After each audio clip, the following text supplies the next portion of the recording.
Extra गलती और ना कर लें। तो उसमें हम बात करेंगे। तो उसमें सबसे पहले बात आती है, बहुत सारे लोगों को क्वेश्चन होता है कि पेपर पे हमने मार्जिन किस जगह पे लगाना है।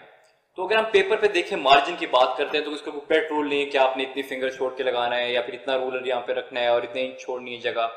इसमें कोई ऐसी पेट बात नहीं है।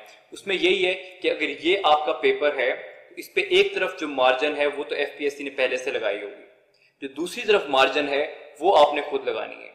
तो मैं ये नॉर्मली कहता हूं कि पहले पेज पे बहुत जरूरी होता है, इंट्रोडक्शन पे या आउटलाइन पे शुरू में बहुत जरूरी होता है कि आप स्ट्रक्चर को बहुत अच्छी तरह फॉलो करें।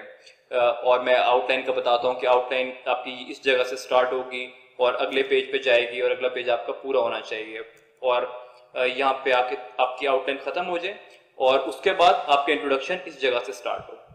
जब आपका इंट्रोडक्शन यहाँ से स्टार्ट होगा, आपने लिखी यहाँ पे हेडिंग नहीं लिखनी, यहाँ पे आपका इंट्रोडक्शन ही स्टार्ट होगा, ये लाइंस आएंगी, पूरी लाइंस आएंगी और आपकी आखिरी लाइन पेपर की थीसिस स्टेटमेंट आइडियली होनी चाहिए। अब बहुत सारे लोग क्वेश्चन करते हैं कि सर हमारी राइटिंग बहुत बड़ी है तो हमारी तो नेक्स्ट पेज पे जा रही है। तो उनके लिए ये टिप है कि उन्होंने मार्जिन कहाँ पे ड्रॉ करना है। उनके लिए ये टिप है कि वो मार्जिन, फिर अगर उनकी राइटिंग बड़ी है तो मार्जिन को थोड़ा सा नैरो कर लें। जिनकी राइटिंग बारीक है वो कहते हैं हमारा ऊपर खत्म हो रहा है तो वो मार्जिन को थोड़ा सा बड़ा कर लें। तो जिनको ऐसा लगता है कि उनकी राइटिंग बहुत छोटी है और वर्ड्स पूरे, उनको लगता है कि वर्ड्स पूरे कर भी रहे हो तो एग्जामिनर को शायद ये लगे कि वर्ड्स पूरे नहीं हो रहे, तो वो ये कर सकते हैं, वो अपने मार्जिन को थोड़ा सा बढ़ा सकते हैं। तो ये बड़ी ट्रिक है। फिर एक और क्वेश्चन है कि मार्कर कहाँ पे यूज करना है।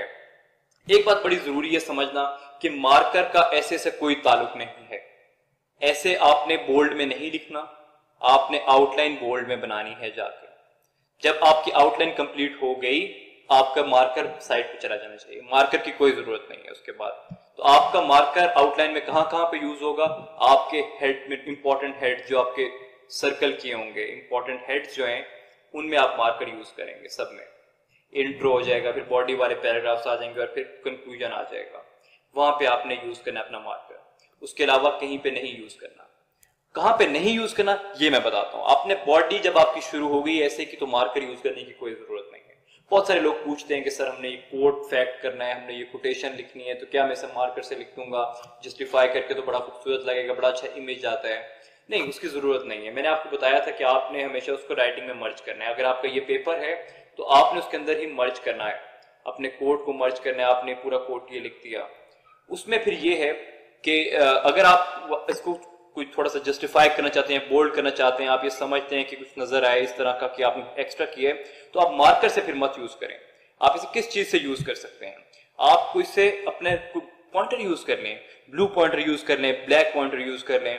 पॉइंटर की मदद से आप अपने उस चीज को बोल्ड करके दिखा सकते हैं और वो ज्यादा खूबसूरत नजर आएगा आपको। बाकी से मार्कर यूज करने की कोई जरूरत नहीं है। कोई बॉडी की हेडिंग नहीं आएगी, कोई कंक्लूजन की हेडिंग नहीं आएगी, कोई इंट्रोडक्शन की हेडिंग नहीं आएगी, नथिंग एज अ फेयर। तो हमने मार्कर जब ऐसे स्टार्ट हो जाएगा फॉर्मल, तो उसके अंदर कोई मार्कर की कोई जरूरत नहीं है। आपका सारा पेन से होना चाहिए और एक ही पेन आइडियली होना चाहिए आपका। तो फिर एक और बड़ा क्वेश्चन नॉर्मली किया जाता है कि how much time should be dedicated to each part. मुझे 3 घंटे ऐसे लिखने के लिए हैं और मुझे सोचना कितनी देर पहले चाहिए, फिर मैं जब आउटलाइन बनानी शुरू कर दी तो आउटलाइन को मैं कितना टाइम दूं, फिर मैं उसको आउटलाइन रफ में बनाऊं और फिर नीट में बनाऊं, क्या करूं मैं, कितना टाइम मैनेजमेंट करूं कि मेरे 2000 वर्ड भी पूरे हो जाएं, 2500 वर्ड्स पूरे हो जाएं। तो उसमें ये है, आइडियल केस तो ये है कि आप जैसे ही आपको आता है, पेपर आपके सामने आता है, 10 में से आपने एक टॉपिक सिलेक्ट करना है, तो आपने कोशिश ये करनी है कि आप पहले 2 से 3 मिनट 4 मिनट के अंदर डिसाइड कर लें कि आपने टॉपिक कौन सा अटेम्प्ट करना। टॉपिक अटेम्प्ट किया, उसको फौरन आप थीसिस स्टेटमेंट बनाएंगे, उस पर ब्रेनस्टॉर्मिंग स्टार्ट हो जाएगी। तो उसके ऊपर आप रफ में एक ब्रेनस्टॉर्मिंग कर लें, कोई एक सर्कल बना के उससे ब्रेनस्टॉर्मिंग कर लें, पॉइंट सारे लिख लें ताकि पॉइंट भूलते ना जाएं। और सारे डेमोक्रेसी अगर फॉर एग्जांपल है तो उसमें डेमोक्रेसी के सारे पॉइंट्स आप 1 2 3 करके यहाँ पे लिख लें सारे। तो ये एक बड़ी अच्छी अप्रोच है। उसके अलावा और आप क्या कर सकते हैं, जब आपकी रफ में बन गई तो आपने इसको नीट में भी तो लेके आना है। तो नीट में आप इसको किस तरह से लेके आएंगे, नीट में वो रफ से, अब आपको पता है कि आप गलती की गुंजाइश नहीं है और अब अपने नीट में शुरू कर देने, ये आपका पेपर है और वहां से आप आखिरी पेज पे आप रफ बनाई होगी आपने, वहां से कॉपी करके आप उसे नीट में करना शुरू कर देंगे। तो आई बिलीव, पर्सनली बिलीव कि जब आपका 45 मिनट्स का मार्क आ जाए, 45 मिनट पूरे हो जाए, तो आपकी नीट आउटलाइन बन जानी चाहिए। 45 मिनट से ज्यादा इसको नहीं देने चाहिए। बहुत सारे लोग उसको ज्यादा टाइम दे जाते हैं और वो फिर उसको जस्टिफाई करने का टाइम नहीं बचता। तो 2.25 घंटे ऐसे के लिए बहुत जरूरी है, क्योंकि इसमें अपने इंट्रोडक्शन भी लिखने हैं, 20-25 पैराग्राफ भी लिखने हैं, कंक्लूजन भी लिखने हैं। तो आप 45 मिनट सिर्फ अपनी आउटलाइन पर फोकस करें। उसके बाद मुझे अपना ऐसे टाइम से पहले कितनी देर पहले खत्म करना चाहिए, मुझे पूरे टाइम पे खत्म करना चाहिए, ये बड़ा क्वेश्चन आता है कि मुझे किस वक्त खत्म करना चाहिए। आपने ऐसे लिख दिया तो आइडियल केस तो ये है कि आप 2-3 मिनट पहले, टाइम से पहले, 3 घंटे पूरे होने से पहले अपना ऐसे कंप्लीट कर लें। क्योंकि अगर आप 2-3 मिनट पहले नहीं करेंगे तो आप एंड पे कुछ जुमला लिख रहे होंगे और एग्जामिनर आपसे आके पेपर ले लेगा और वो आपको जुमला दरमियान में रह जाएगा, या कोई लाइन भी लग सकती है जो कि बहुत बुरा इमेज आता है, और अगर आपकी कोई बात पूरी नहीं हुई तो आपको आर्गुमेंट उससे वीक होता है। तो कोई ऐसी बात हो सकती है कि जो आप उसको छोटा कर सकते हैं, तो आपको पता है कि आपने छोटी की, एग्जामिनर को नहीं पता कि आपने छोटी की है। तो टाइम खत्म हो रहा है तो आप आखिरी 1-2 पैराग्राफ को छोटा कर सकते हैं, लेकिन कंक्लूजन के लिए टाइम पर निकालें। कंक्लूजन एक कॉम्प्रिहेंसिव कंक्लूजन होना चाहिए। पिछले second last, third last, fourth paragraph जो है वो थोड़े छोटे हो सकते हैं, उन पर गुंजाइश निकल सकती है। कंक्लूजन के लिए अलग से टाइम निकालें और एंड पे आखिरी 1-2 मिनट जो आपके फारिग होने चाहिए, जिसमें आप पेपर को एक बार दोबारा देख लें कि कोई पेज खाली तो नहीं रह गया, अंदर कोई ऐसी मेजर मिस्टेक हो गई मेरी आउटलाइन में, इंट्रोडक्शन में, उसको रीड कर लें। तो आपको टाइम से कुछ देर पहले अपना ऐसे कंप्लीट कर लेना चाहिए। फिर एक और बड़ा नॉर्मल क्वेश्चन किया जाता है कि मैं कितने ऐसे कर लूंगा तो मेरा ऐसे पास हो जाएगा। देखिए, इस पे कोई प्रैक्टिस पक्का रूल नहीं है कि आप इतने ऐसे अगर लिख लेंगे या इतने ऐसे तैयार कर लेंगे तो आपका हो जाएगा। ऐसे लोग भी कर जाते हैं जो 2 लिखते हैं या कोई भी नहीं लिखते, और ऐसे भी नहीं कर पाते कि जो बहुत ज्यादा कर चुके होते हैं। तो इस पे आपकी क्वालिटी है कि जितने आपने किए क्या उतने ठीक से किए, आपने वो चीजें समझ ली हैं जो आप करना चाह रहे थे, आपकी प्रॉपर समझ आ गई ऐसे स्ट्रक्चर कैसे करना है आपने, तो आपका शायद 2 पे भी पास हो जाए। लेकिन मेरे ख्याल में नॉर्मली आपको 10 से 12 मेजर टॉपिक्स जो आपको पता है कि बहुत इंपॉर्टेंट इश्यूज हैं जिन पे आराम से ऐसे बन सकता है, उन सब पे आपको ऐसे लिख लेना चाहिए। एक बहुत पॉजिटिव अप्रोच है। और 10 ऐसे शुरू में शायद आपके ऐसे लिखते हुए आपको 15 घंटे लगें, 10 घंटे लगें, लेकिन आहिस्ता आहिस्ता वो टाइम आप रिड्यूस करेंगे। और मैं एनकरेज करता हूँ कि शुरू में आप ज्यादा टाइम लें, रिसर्च करके कॉम्प्रिहेंसिव रिसर्च करें अच्छी तरह, और इंटरनेट की मदद से और आर्टिकल्स की मदद से, और एक कॉम्प्रिहेंसिव अच्छे ऐसे बनाएं ताकि आपको एक रेफरेंस पॉइंट बन जाए कि अब मैंने इस तरह के ऐसे लिखने हैं। शुरू में 3 घंटे लिखने की जरूरत नहीं, आहिस्ता आहिस्ता 3 घंटे पे कन्वर्ट होंगे। फिर एक और क्वेश्चन होता है कि how many introduction outline should I prepare, कितनी चीजें मुझे करके जानी चाहिए। तो देखें, ये तो जितनी भी आप लोग कर लें काम है, क्योंकि ये कोई इतनी ज्यादा टाइम टेकिंग चीज तो है नहीं। आप रोज की अगर रोज भी ना करें, आप अगर एक वीक में 2 भी कर लें तो मेरे ख्याल में बहुत एक रीजनेबल अप्रोच है। एक वीक में आप 2 इंट्रोडक्शन और आउटलाइंस लिख लें, कोई भी पुराने पेपर से पकड़ लें 2 टॉपिक, 2015 के बाद के जितने पेपर्स हैं 30 ऐसे तो आपको वहीं पे मिलते हैं, उन पे रोज आउटलाइन बनाएं, इंट्रोडक्शन बनाएं। तो मेरे ख्याल में 50 के करीब अगर आप बना लें आउटलाइंस तो आपको एक बड़े सेफ जोन में चले जाते हैं कि इंसान को खुद क्लियर हो जाता है कि मैं अब किस तरफ लाइन के किस तरफ खड़ा हूं, मुझे चीज करनी आ गई या मुझे अभी भी और जरूरत है। जो अच्छे कैंडिडेट्स हैं जिनको लगता है कि वो पहले से वेल प्रिपेयर्ड हैं, तो वो तो 10 से 15 आउटलाइन से भी काम चला सकते हैं बड़ी इजीली। उनको समझ आ जाएगी कि क्या करना है। 10 से 15 आउटलाइन लिखे, इंट्रोडक्शन लिखे, उनको पता चल गया कि उन्होंने किस तरह से अपने टॉपिक को बनाना है, डिफेंड करना है, आर्ग्यूमेंट कैसे डेवलप करना है। लेकिन जो वीक कैंडिडेट्स हैं जो कि 1-2 साल के बाद अटेम्प्ट देना चाहते हैं, उनको मेरे ख्याल में दे हैव एम्पल टाइम, तो उनको जितने मैक्सिमम टॉपिक कर सकते हैं, पिछले 30 टॉपिक्स हो गए और इस साल वाले भी जो आएंगे वो भी उसमें देखें तो 40-50 के करीब उन्हें टॉपिक्स पे जाना चाहिए। और जब टॉपिक्स की बात होती है तो हम देखते हैं कि इंपॉर्टेंट टॉपिक्स अगर हैं तो हैं कौन से। तो ये टॉपिक्स तो इतने सारे दुनिया में हैं, और पाकिस्तान डोमेस्टिक इश्यूज भी चल रहे हैं, लिटरेरी टॉपिक्स भी होते हैं, कोटेशंस भी होती हैं, तो प्रोवर्ब्स भी होते हैं, तो हम किस पे करें। तो उसके लिए मैंने कुछ आप लोगों की आसानी के लिए मैंने कुछ टॉपिक्स आइडेंटिफाई किए हैं जो कि मैं समझता हूँ कि इंपॉर्टेंट टॉपिक्स हैं। लेकिन इस बात में आप लोगों को डिफरेंशिएट खुद करना है कि टॉपिक क्या चीज है और क्वेश्चन क्या है। मैंने आप लोग पहले बताया भी है कि टॉपिक के अंदर से डिफरेंट क्वेश्चन बन सकते हैं, और आजकल जो ट्रेंड चल रहा है वो एक स्पेसिफिक क्वेश्चन पे होता है जिसके ऊपर आप स्टांस लेते हैं। तो मैं टॉपिक्स आइडेंटिफाई कर देता हूँ। जब आप टॉपिक्स तैयार कर लेंगे तो उस टॉपिक में जिस तरह के भी क्वेश्चन बन जाएं तो आप उनको आंसर करने के लिए रेडी होंगे, आपके लिए आसानी होगी, उनको आपको ज्यादा ब्रेनस्टॉर्म पेपर में बैठ के नहीं करना पड़ेगा। उसमें डेमोक्रेसी है, डेमोक्रेसी के अंदर तो हम ऐसे कर भी चुके हैं। उसमें डेमोक्रेसी के फ्यूचर पे बात हो सकती है, होप्स एंड हर्डल्स पे बात हो सकती है, उसमें हमारे बुरा जो हमारा पास्ट था उसके माजी की पर बात हो सकती है। तो डेमोक्रेसी इज एन इम्पॉर्टेंट ऐसे। फिर जो दूसरा एक है वो टेररिज्म, टेररिज्म और extremism, they go hand in hand. Terrorism और एक्सट्रीमिज्म जो है वो they go hand in hand, absolutely go hand in hand. तो इसके ऊपर हम बड़ी इजीली बात कर सकते हैं कि is it a self inflicted injury, एक क्वेश्चन बन सकता है। कि टेररिज्म सेल्फ इंफ्लिक्टेड इंजरी है या कि हम पे मुसल्लत किया गया है, टेररिज्म का जेनेसिस क्या है, इसके ऊपर बात हो सकती है, तो पर्टिकुलर क्वेश्चन निकल सकता है। फिर क्लाइमेट चेंज के ऊपर बड़े क्वेश्चंस निकल सकते हैं। क्लाइमेट चेंज और ग्लोबल वार्मिंग के जो फिनोमेना है, बड़ा दुनिया में आजकल गर्म है और इस पे बड़े डिफरेंट ओपिनियंस एंड साइंटिस्ट भी इस पे डिवाइडेड हैं। इसके ऊपर बात हो सकती है कि is climate change a myth, is it happening, is it reality, या सिर्फ ये कहानी है। इसके ऊपर बात हो सकती है, बिल्कुल हो सकती है।